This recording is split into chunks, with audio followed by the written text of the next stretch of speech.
Assalamu alaikum, chers frères et sœurs. Imaginez un monde plongé dans l'obscurité, des injustices omniprésentes, des âmes perdues et une humanité qui cherche désespérément un espoir. Pourtant, dans ce chaos, une prophétie rayonne comme une lumière au loin, promettant la venue d'un guide, le Mahdi. Mais ce guide est-il uniquement un leader spirituel pour les croyants ou un réformateur global capable de transformer toute l'humanité? Aujourd'hui, nous plongeons dans cette prophétie fascinante, explorant son rôle, les signes annonciateurs de son arrivée et ce qu'elle signifie pour vous, ici et maintenant. Restez jusqu'à la fin, car ce sujet pourrait changer votre vision de la justice, de la foi et de votre propre rôle dans ce monde en transformation. Une prophétie attendue, le Mahdi dans la tradition islamique. Dans l'histoire de l'humanité, certaines périodes sont marquées par un profond désespoir, où l'injustice semble avoir pris le dessus, laissant les cœurs alourdis par la souffrance. C'est dans ces moments que l'espoir émerge souvent de manière inattendue. Dans la tradition islamique, le Mahdi est cette lumière qui brise les ténèbres. Un monde dans la tourmente. Imaginez un monde où la corruption se répand comme une maladie, infectant les âmes et les systèmes. Les puissants exploitent les faibles, les riches accumulent des trésors tandis que les pauvres mendient pour survivre, et la voix des opprimés est noyée dans l'indifférence générale. Ce n'est pas qu'une vision dystopique, c'est une réalité que beaucoup reconnaîtront, tant dans l'histoire que dans notre époque actuelle. Le prophète Muhammad, paix soit sur lui, a prédit ce moment avec une précision poignante. Les jours viendront où l'injustice et la corruption envahiront la terre, et alors un homme de ma descendance apparaîtra pour rétablir la justice. Sunan Abi Daoud. Cette prophétie fait naître une question troublante mais essentielle. Vivons-nous déjà cette époque? Si oui, sommes-nous prêts à reconnaître et suivre un guide envoyé par Allah, même si sa mission et ses moyens nous surprennent? Un leader choisi par Allah. Le Mahdi n'est pas un roi ni un conquérant au sens traditionnel. Il ne revendique pas le pouvoir par ambition personnelle, mais est choisi par Allah pour accomplir une mission divine. Redonner espoir et équilibre à un monde désorienté. Cette mission ne repose pas uniquement sur des actions visibles, mais sur une transformation profonde des cœurs et des âmes. Le Coran nous enseigne cette vérité fondamentale. Et nous avons voulu favoriser ceux qui étaient opprimés sur terre, en faire des dirigeants et en faire les héritiers. Sourate Al-Qasas 28:5. Ainsi le Mahdi est avant tout un serviteur d'Allah, guidé non par la gloire terrestre, mais par une mission spirituelle universelle. Une lumière dans l'obscurité. Imaginez, la nuit est noire et silencieuse. L'humanité avance comme un voyageur perdu, errant sans direction sous un ciel orageux. Et soudain, une lumière apparaît à l'horizon. Cette lumière est douce, mais persistante, illuminant le chemin pour ceux qui osent lever les yeux. C'est l'image du Mahdi, un guide, un réformateur et un consolateur envoyé par Allah pour rappeler à l'humanité sa véritable essence et son objectif ultime. Mais cette lumière exige une réponse. Ceux qui la voient doivent choisir. Vont-ils suivre cet appel ou rester enfermés dans l'obscurité de leur propre indifférence? Une transformation spirituelle ou humaine. Le Mahdi représente bien plus qu'un changement superficiel. Sa venue pose une question fondamentale. L'humanité a-t-elle besoin d'une réforme extérieure, des lois et des systèmes, ou d'une transformation intérieure, une redécouverte de son lien avec Allah? Cette dualité reflète la lutte constante entre le spirituel et le matériel. Pour certains, le Mahdi est un visionnaire qui répare les injustices sociales et économiques. Pour d'autres, il est avant tout un guide qui rétablit le lien entre l'homme et son Créateur. Mais pourquoi choisir l'un ou l'autre? Ne seraient-ils pas les deux, unissant les dimensions matérielles et spirituelles de notre existence? Réflexion. Sommes-nous prêts? Si le Mahdi apparaissait aujourd'hui, comment réagirions-nous? Reconnaître un homme envoyé par Allah demande humilité et foi. Pourtant, dans un monde marqué par l'orgueil et le scepticisme, combien seraient capables de l'accepter? Cette réflexion renvoie à une autre prophétie du prophète Muhammad, paix soit sur lui. Un homme sera élu pour rétablir la justice, mais beaucoup ne le reconnaîtront pas à cause de leurs propres illusions. Dans ce contexte, la véritable question est: sommes-nous prêts à remettre en question nos propres préjugés pour embrasser une vérité divine? Conclusion narrative. Le Mahdi, figure prophétique et énigmatique, incarne l'espoir d'un monde meilleur. Mais il est aussi un miroir dans lequel nous sommes invités à voir nos propres insuffisances. Lorsque l'injustice règne, la foi exige de nous non seulement de prier pour un guide, mais aussi d'être prêts à accueillir celui qu'Allah enverra. Serons-nous parmi ceux qui reconnaîtront la lumière ou ceux qui l'ignoreront? La prochaine section explorera les signes avant-coureurs de l'apparition du Mahdi, ces messages subtils qu'Allah place dans l'histoire humaine pour nous préparer à son arrivée. 2. Les signes précurseurs de sa venue. Les signes annonçant l'apparition du Mahdi, tels qu'ils sont décrits dans la tradition islamique, agissent comme des balises dans une mer agitée. Ce sont des avertissements, des rappels de notre responsabilité en tant qu'individus et communauté. Pourtant, leur analyse nous mène à une question cruciale. Ces signes sont-ils encore à venir ou sommes-nous déjà en train de les vivre? Un monde en déséquilibre. Le prophète Muhammad, paix soit sur lui, a dit: avant l'apparition du Mahdi, des troubles se succéderont comme les morceaux sombres d'une nuit sans lune. Musnad Ahmad. Ces troubles évoquent une époque où les crises s'enchaînent, plongeant l'humanité dans une obscurité presque totale. Regardons autour de nous. Des inégalités criantes. Des millions d'individus vivent dans la pauvreté, tandis qu'une minorité accumule des richesses colossales. Cette disparité ne reflète-t-elle pas l'absence de justice et d'équité, des principes pourtant au cœur de l'islam? La perte des valeurs humaines. L'égoïsme, l'avidité et l'individualisme semblent remplacer la compassion et la solidarité. Ces valeurs perdues ne sont-elles pas des signes que notre époque s'éloigne de la guidance divine? Une quête désespérée de pouvoir. Dans tous les coins du globe, la domination est recherchée, non pour servir le bien commun, mais pour renforcer des intérêts personnels ou nationaux. Ces ambitions ne rappellent-elles pas les prophéties des temps troublés? Des signes multiples et inquiétants. Les hadiths offrent une description précise de l'état du monde avant la venue du Mahdi. Des guerres et des conflits constants. Des conflits internationaux et civils éclatent à une fréquence alarmante, plongeant des millions de vies dans la souffrance. La corruption généralisée. La vérité est remplacée par le mensonge, et ceux qui œuvrent pour le bien sont souvent perçus comme des opposants ou des faibles. Le rejet des valeurs spirituelles. Les enseignements divins sont négligés ou interprétés de manière à servir des intérêts humains, laissant l'humanité sans boussole morale. Ces signes, souvent perçus comme de simples événements historiques, prennent une autre dimension lorsqu'on les observe sous l'angle prophétique.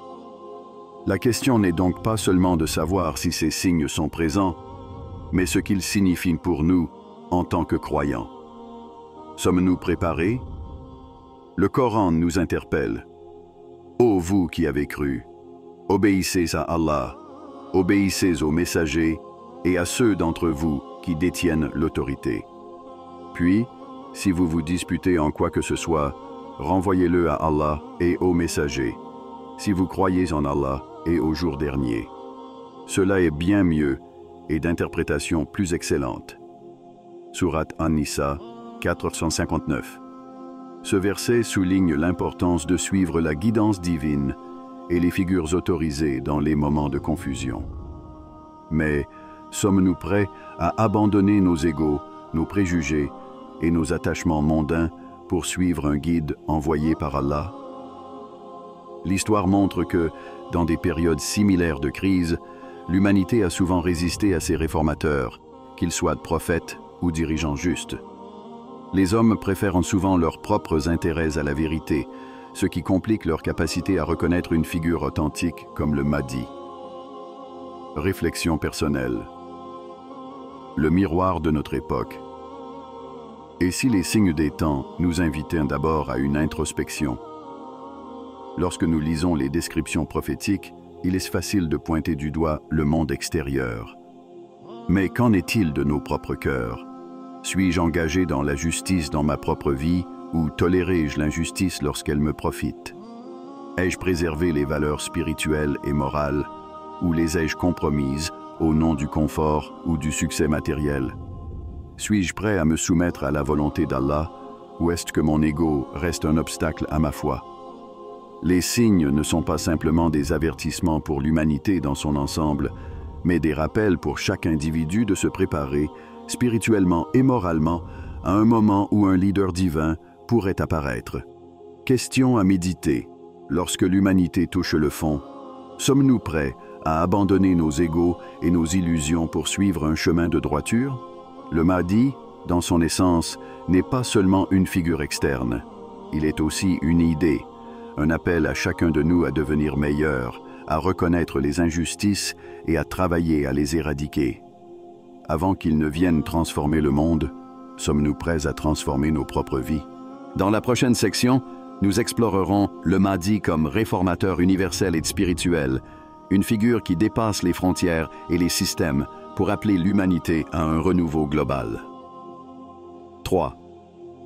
Un leader spirituel, avant tout. Le Mahdi n'est pas un simple homme d'État ou un stratège politique. Son essence transcende les clivages terrestres. Il est une lumière envoyée par Allah pour dissiper l'obscurité qui enveloppe l'humanité. Tel un oasis dans un désert aride, il apaise les cœurs assoiffés de justice, de vérité et de guidance divine. Une pluie. Après la sécheresse. Imaginez une pluie douce qui tombe après des années de sécheresse. Chaque goutte est un remède, chaque ondée une promesse. Le Mahdi, dans sa mission, est semblable à cette pluie. Il ne se contente pas de corriger les systèmes défaillants. Il restaure ce que les cœurs ont perdu, la connexion à Allah, la foi en une justice absolue et la paix intérieure que seule la spiritualité peut offrir. Le Coran nous rappelle cette vérité intemporelle. Et nous avons envoyé parmi chaque communauté un messager pour leur dire « Adorez Allah et éloignez-vous de l'idole » Surat An-Nahl 16-36. Ainsi, le Mahdi ne vient pas inventer un message nouveau, mais il renouvelle l'appel ancien des prophètes, ramener les cœurs égarés vers leur Créateur. Une libération spirituelle. L'histoire de Moussa, paix sur lui, face à Pharaon, trouve un écho dans la mission du Mahdi. Moussa n'a pas seulement libéré son peuple de l'esclavage physique, il les a guidés hors de l'obscurité spirituelle imposée par un système oppressif. De même, le Mahdi ne combattra pas seulement l'injustice visible, mais il brisera les chaînes invisibles du matérialisme, de l'avidité et de la perte de foi. La libération que le Mahdi offre est avant tout une libération de l'âme. Ces paroles rappelleront à l'humanité qu'il y a une vie au-delà de ce monde, une justice qui dépasse celle des tribunaux humains, et un amour incommensurable offert par Allah à ceux qui reviennent à lui. Un renouveau spirituel. Le Mahdi est une opportunité. Il est un appel à tous ceux qui ont dévié du chemin droit. Mais il ne pourra guider que ceux qui tendent leurs mains pour accepter la sienne. Le prophète Muhammad, paix soit sur lui, a dit « Le Mahdi remplira la terre de justice et d'équité, comme elle était remplie d'oppression et d'injustice. » Sunan Ibn Majah. Ces mots résonnent comme une promesse, mais aussi comme une condition. Sommes-nous prêts à accueillir un guide divin? Sommes-nous disposés à réformer nos propres cœurs avant de voir la réforme du monde? Un retour à Allah. En rétablissant la justice, le Mahdi ne s'arrêtera pas aux lois et aux structures sociales. Il touchera directement les âmes. Il rappellera à l'humanité que la véritable justice ne se trouve que dans l'obéissance à Allah. Ses actions seront une invitation à se détourner des faux dieux modernes richesse, pouvoir, renommée, et à revenir à la simplicité et à la pureté de l'adoration d'Allah. Le Mahdi, tel un miroir, reflète ce que chaque croyant doit être. En lui, on reconnaît l'écho de la mission des prophètes, un appel constant à abandonner l'idolâtrie sous toutes ses formes et à se soumettre entièrement à Allah.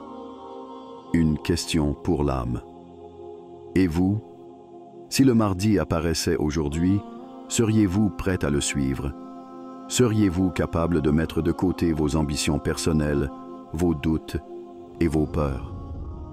Seriez-vous prêt à écouter son appel et à transformer votre vie en un acte de soumission à Allah? L'apparition du Mahdi est avant tout une épreuve pour les cœurs. Suivre un guide spirituel demande une foi inébranlable et une volonté de transcender les désirs mondains. Avant de demander si nous verrons le Mahdi, demandons-nous, sommes-nous dignes de marcher à ses côtés? Une plume divine sur les cœurs. Tel un écrivain divin, le Mahdi inscrira la justice sur les pages de l'histoire humaine. Mais la véritable question est, inscrira-t-il également la foi et la justice dans nos cœurs? Dans la prochaine section, nous explorerons le Mahdi comme réformateur universel, une figure au carrefour de la spiritualité et des réalités globales, où il transcende les frontières et invite l'humanité tout entière à un nouveau chapitre de son existence. 4. Réformateur global. Une vision pour tous. Le Mahdi est plus qu'un guide spirituel. Il est un architecte du changement, non pas limité à une seule nation ou un seul peuple, mais destiné à l'humanité tout entière. Pourtant, sa réforme commence à un niveau bien plus intime, les âmes individuelles. Le prophète Muhammad, paix soit sur lui, nous a enseigné une vérité fondamentale. Allah ne change pas l'état d'un peuple tant qu'il ne change pas ce qui est en eux-mêmes. Sourate Ar-Ra'd 13-11. C'est ici que réside la clé de la vision universelle du Mahdi. La transformation globale n'est possible que si chaque cœur s'engage dans une réforme intérieure. Un monde réinventé. Imaginez un monde différent de celui que nous connaissons aujourd'hui. Les nations ne se battent plus pour des ressources éphémères comme le pétrole ou les territoires. Les ambitions personnelles, souvent motivées par l'orgueil ou l'avidité, laissent place à une quête sincère de l'agrément d'Allah. Les valeurs spirituelles, telles que la justice, la compassion et l'humilité, deviennent le socle des relations humaines et des structures sociales. Ce monde idéal ne peut être construit par des lois humaines seules. Il requiert une révolution spirituelle guidée par un homme qui voit au-delà des frontières terrestres, le Mahdi. Mais cette révolution ne peut naître que dans des cœurs prêts à accueillir un tel changement. La mission du Mahdi, rassembler l'humanité. Le Mahdi n'est pas venu pour diviser, mais pour unir. Il ne s'adresse pas uniquement aux musulmans, mais à l'humanité tout entière.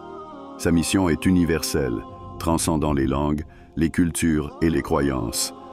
Comme une flamme qui éclaire toutes les pièces d'une maison, sa lumière spirituelle touchera tous ceux qui cherchent de la vérité. Le Coran nous offre une vision claire. Ô gens, nous vous avons créés d'un mâle et d'une femelle, et nous avons fait de vous des nations et des tribus, pour que vous vous entreconnaissiez. Le plus noble d'entre vous, auprès d'Allah, est le plus pieux. Sourate Al-Hujurat 49-13.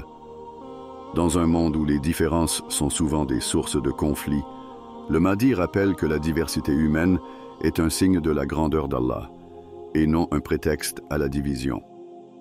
Une réforme de l'intérieur. Cependant, le Mahdi ne viendra pas imposer un changement par la force. Son rôle est de planter les graines de la justice et de la foi dans les cœurs. Ce processus commence par une question fondamentale que chacun doit se poser. Ai-je réformé mon propre cœur avant d'exiger la réforme du monde? Le prophète, paix soit sur lui, a dit « Certes, dans le corps, il y a un morceau de chair. S'il est bon, tout le corps est bon, et s'il est corrompu, Tout le corps est corrompu. Il s'agit du cœur. Sahih al-Bukhari. Ainsi, le Mahdi nous invite d'abord à introspecter. Nous devons être les premiers réformateurs, transformant nos propres âmes avant de prétendre voir un changement dans le monde. Une société à l'image des prophètes. La vision du Mahdi rappelle celle des prophètes qui l'ont précédé. Tout comme le prophète Muhammad, paix soit sur lui, a établi une communauté fondée sur la justice divine à Médine, le Mahdi travaillera à construire une société mondiale où la piété et l'équité surpasseront toutes les ambitions humaines. Imaginez un monde où les leaders ne cherchent pas le pouvoir, mais servent humblement leur peuple, où les lois ne favorisent pas les riches et les puissants, mais protègent les faibles et les opprimés, où les priorités ne sont plus dictées par des intérêts économiques, mais par la recherche de l'agrément d'Allah. Une vision universelle. Le Mahdi incarne cette vision universelle, mais il nous rappelle que ce changement global ne peut se produire que si chaque individu accepte de jouer son rôle. Chacun de nous est une pierre dans l'édifice de la justice. Si nous ne sommes pas prêts à corriger nos propres failles, comment pouvons-nous espérer bâtir un monde meilleur? Une question inspirante. Le Mahdi peut réformer le monde, mais la vraie question est: serons-nous prêts à le suivre? Sommes-nous disposés à briser nos égoïsmes, nos préjugés et nos divisions? Sommes-nous capables de sacrifier nos ambitions mondaines pour contribuer à une société basée sur l'amour d'Allah et la justice universelle? Chaque âme a un rôle à jouer dans cette réforme globale. Le Mahdi ne sera pas seul. Il aura besoin d'une communauté de croyants sincères et engagés. La question reste ouverte. Serons-nous de ceux qui répondent à cet appel? Dans la prochaine section, nous plongerons plus profondément dans la relation entre le Mahdi et l'unité spirituelle des peuples, en explorant comment il transcende les différences religieuses et culturelles pour établir une paix durable. 5. L'attente ou l'action. Attendre le Mahdi n'est pas une excuse pour l'inactivité ou la passivité. L'apparition de ce guide ultime est certes une promesse divine, mais elle s'accompagne d'un appel implicite à l'action. Allah ne nous demande pas de simplement attendre un sauveur. Il nous invite à nous préparer activement à sa venue. L'erreur de l'attente passive. Trop souvent, nous pensons que l'attente est un état d'immobilité. Pourtant, dans l'islam, chaque moment de la vie est une opportunité d'action et de dévotion. Se contenter de dire « Je serai meilleur lorsque le Mahdi viendra » revient à négliger les responsabilités qu'Allah nous confie ici et maintenant. Le prophète Mohammed, paix soit sur lui, a dit « Œuvrez pour vos actes tant que vous en avez la capacité, car chaque âme sera récompensée selon ses efforts. » Sahih Muslim. La vraie question n'est donc pas de savoir quand le Mahdi apparaîtra, mais si nous serons prêts à l'accueillir et à le soutenir. Un exemple inspirant. Abu Bakr, qu'Allah l'agrée. L'histoire d'Abu Bakr as-Siddiq, qu'Allah l'agrée, est un modèle parfait d'action proactive.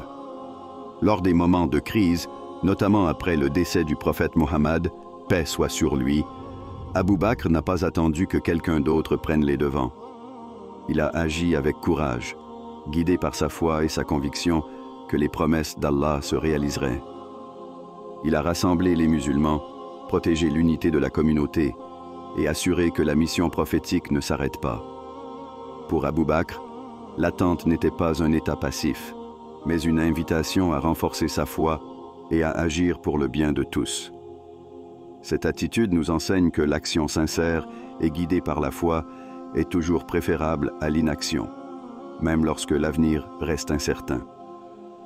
Préparer son cœur et ses actions. L'attente active implique deux dimensions principales. Un travail spirituel sur soi-même, se rapprocher d'Allah, renforcer sa foi et purifier son cœur.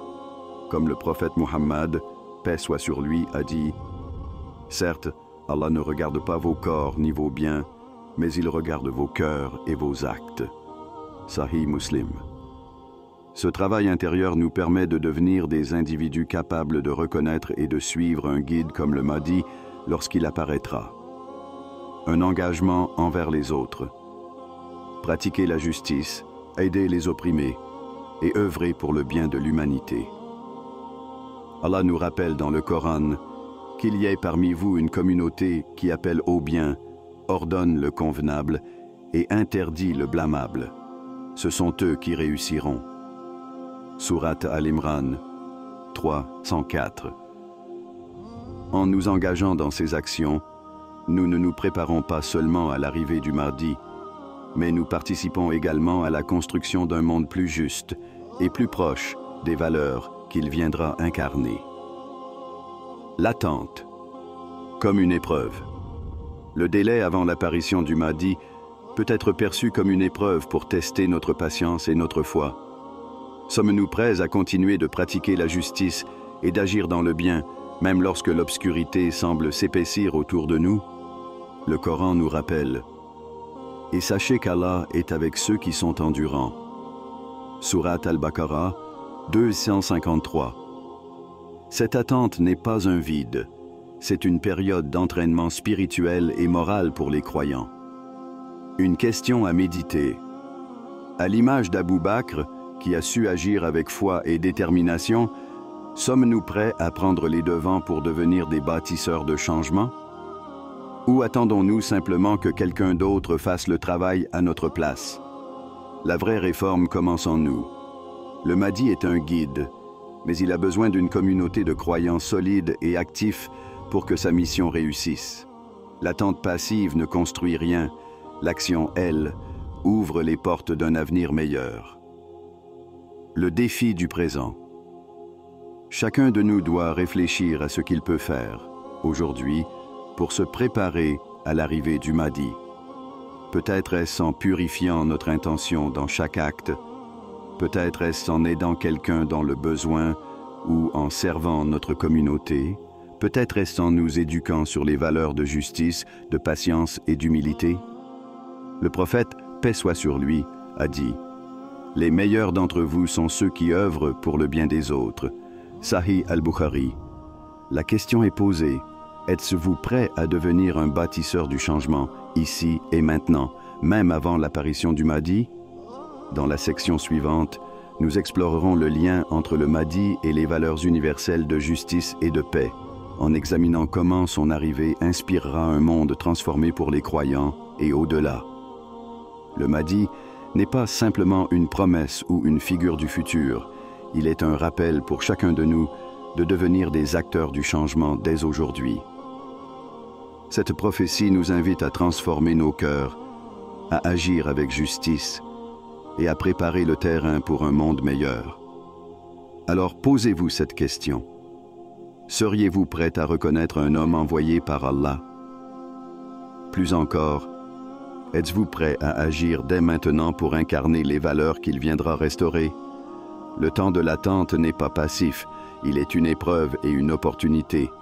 La lumière du Mahdi viendra, mais la première lumière doit commencer en nous.